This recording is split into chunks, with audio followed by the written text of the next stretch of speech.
how to start my intro. I feel like everybody's like, hey guys, welcome back. I don't know how to start an intro. I mean, is there a rule that we have to follow, that we have to do an intro for YouTube? Today's video, I'm going to be sharing with you guys, and I'm going to actually answer a question that I get asked a lot. It is, how was I able to reach all of my goals within 2 years being a fresh single mom?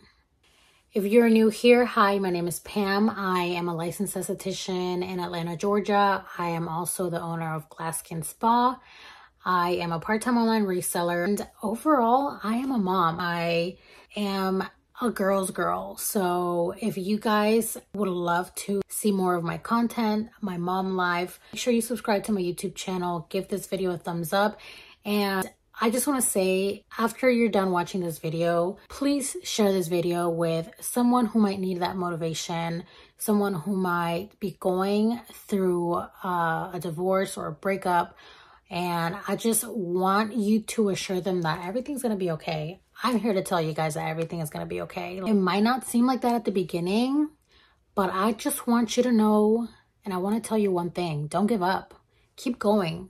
All the goals that you have in your head, write them down and don't forget about them. Like, you have to keep going. If you want something to become true, you just have to keep going and do not cancel out your goals and your plans for nobody. So in this video, I'm going to be sharing with you guys my story, the real and raw, my side of the story, because I know everybody has a side of their story, but I'm going to share my side of the story, and I hope I don't offend anybody. I hope that with this message, I can actually make some women and men understand that it's okay to be alone for a while.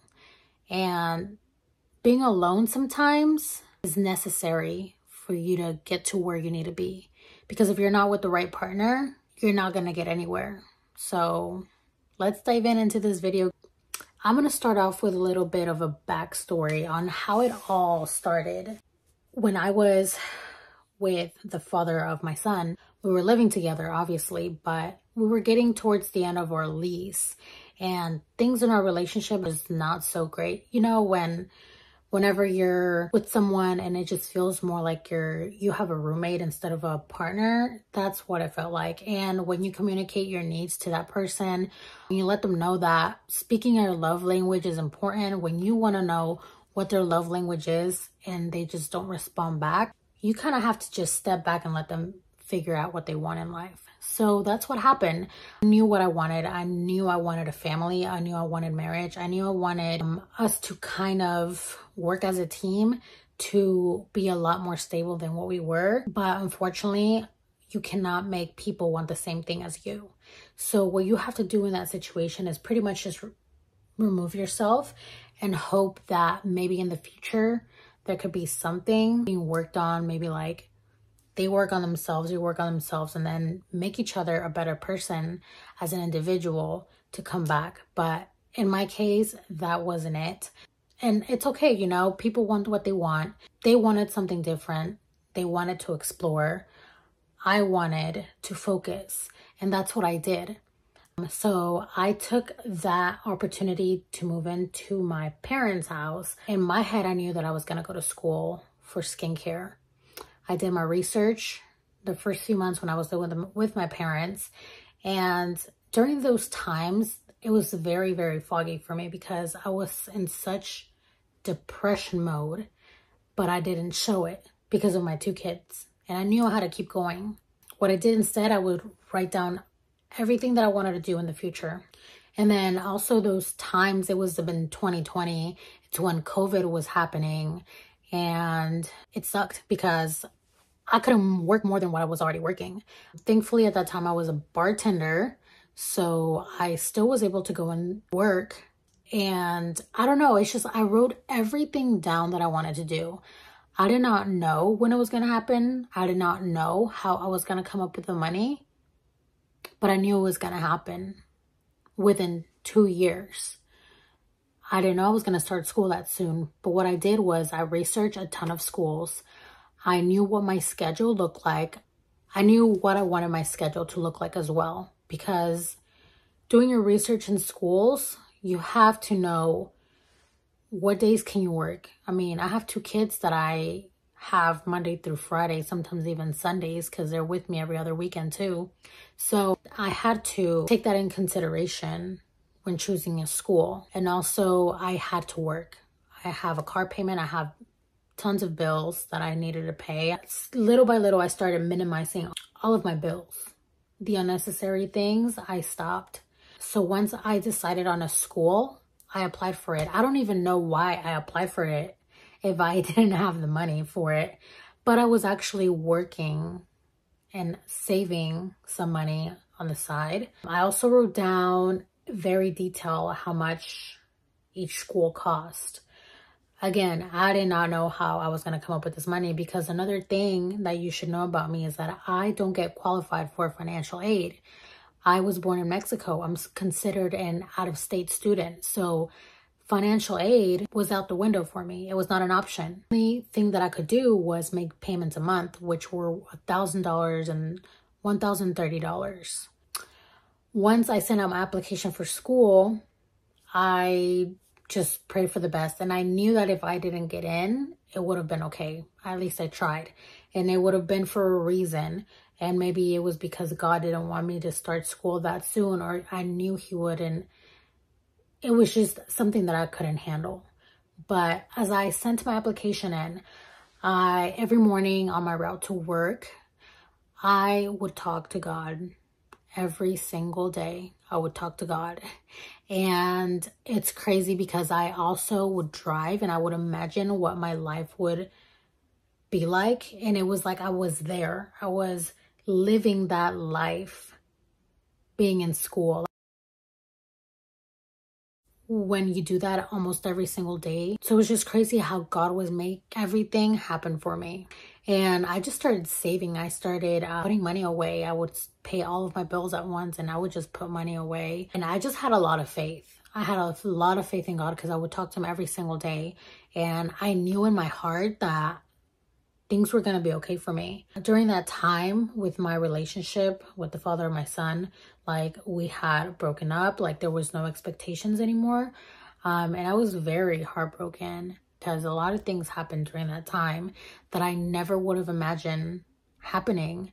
And while I was going through that heartbreak, I was also trying to focus on my future. I was trying to be strong for my kids. I was trying to keep it together. I was also doing a lot of running. I would also focus and put my time into like the gym and like keeping myself busy. I would visit family. I would visit friends. It was one of those periods where you just have to sit down with yourself and be like, you don't know how it's going to happen, but it's going to happen eventually. After a couple months, I got a letter from school saying that I got accepted. So I just started gathering all of my information to send out to them. I kept my focus on myself, on my kids, and I just kept going. I did not give up. After a while, I knew that I was still not healed from my relationship. And even though I felt heartbroken, I knew that maybe there would be a chance for us to be back, but things just kept happening. And after a while, I was just like, you know what? God is like giving me the signal that that man is not for me. Fast forward to his dad and I, we co-parent amazing. We co-parent better than we did as a couple. And I'm so grateful. I'm so thankful for that. Like my kids are happier. I'm happier. I pray to God that they're happier. And it's been since 2020, it's been about close to 4 years almost. And I am just now so full. My glass is so full. I am so happy with everything that has happened since that split, because I just was in a dark spot. And to be able to heal from all that, it was hard because I'm not the type of person to show my emotions to my family. They not once saw me cry. My kids never saw me cry. It was just one of those moments where you just have to keep going. If you have a dream and you have it written down, you have to keep going. For example, if you want to start a YouTube channel, but then you stall and you stop making videos, but the videos that you were making get a lot of hype, and then you suddenly stop. Like you stop getting followers, you stop putting yourself out there. Like that's not how it works to become successful. You just have to keep going. And I'm here to tell you guys that God knows what's in store for you, and if that relationship or that life is not for you, it's just not gonna happen. He's gonna give you all of the clues. He's gonna show you that it's not for you.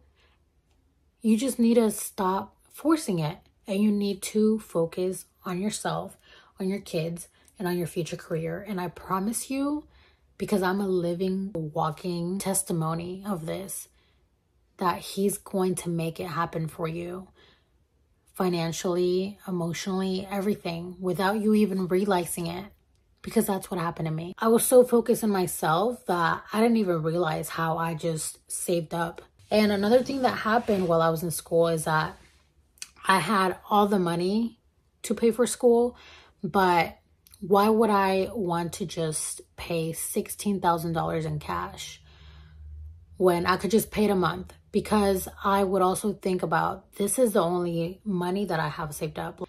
Everything else, like my bills, my rent, my car insurance, my things that I need, like groceries, I have to get that with the money that I work for from now on. Like whatever I have saved up is for emergencies. It's for me to pay my school every month. I have to drive from north of Atlanta to Dunwoody. It's like a 45-minute drive. And thankfully I chose a part-time for school. So I was only going to school 3 times a week. I was putting a lot of miles in my car though, but I would always think, what if one of my tires pops? What if, just something happens to my car? Like I needed a new battery. I sure did have to change all of my tires at one point. So I was very thankful that I did not pay all the money all up front. I held some back just in case of car emergencies. So I felt like God was leading me into this whole path of staying focused when school up until now. While I was in school, my main focus was, I'm gonna get out of school and I wanna work for someone. I don't wanna say who I still wanna work for, because eventually I'm gonna apply for those positions, but I had in mind a place where I wanted to work. I never imagined that I was gonna get out of school and I was going to go directly to being a solo esthetician. I don't even know how it happened. Like I saved up for that too. After school and after I got my license, I started buying things for my own spa. I don't do any microdermabrasion or hydrofacials just yet because I don't have the machines. But I was able to open up a spa a couple months after I graduated. And that still blows my mind out, because I never would have thought that I would be having my own little business. And I am so grateful for all the people who have showed up, who have came to me with their skin concerns, who trust me with their skin. I am very, very grateful for each and every one of you. And when I started school, I was also learning how to resell stuff online. And I was very blessed to have been able to catch on how to do that. So I was able to make money off of that too. So I feel like that, on top of my clinic job and on top of working at the restaurant, all of that was helping me. And it was God's way of saying, I got you, girl. Like, you just gotta keep going. You just gotta keep working hard. I'm gonna make ways for you. I'm gonna be making your life easier by providing for you here and there and there. But you have to do the work. Not everything, you just can't sit there and expect God to give you and give you. You have to do the work. And he's gonna make a way for you, that's for sure. You just have to prove him that you're willing to do the work. God has a lot to do with everything that has happened in my life.